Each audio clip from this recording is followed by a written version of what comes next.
Birthday nga ni Auntie Ruby, kaya naman sabi ni Mama, pumunta ako sa libas para tumulong. Syempre, tulong-tulong muna tayo, no, bago lamon-lamon.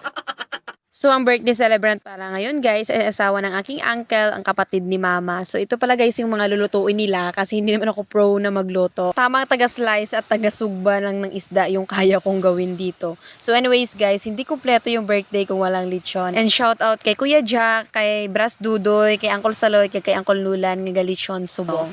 And dumating din maya-maya si Auntie Emilia at saka si Ridwen. Sila yung nagkikino dito sa gagawin na dinuguan. Dito kasi sa aming isla, uso talaga dito yung pagtutulungan. Kapag may handaan, hindi mo na kailangan na manghingi ng tulong kasi tutulungan ka na nila ng kusa.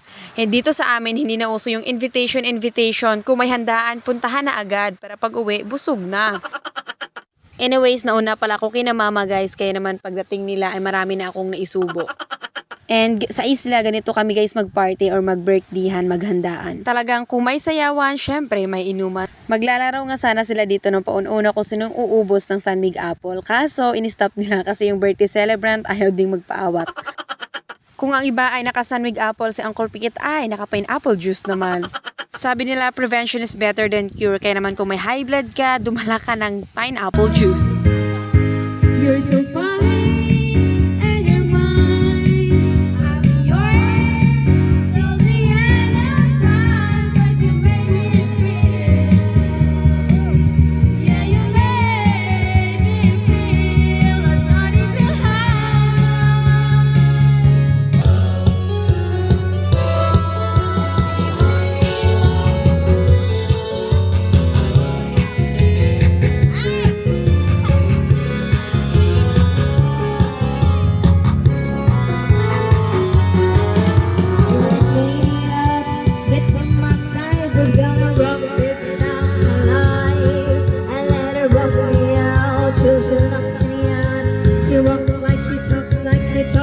She walks and she's back.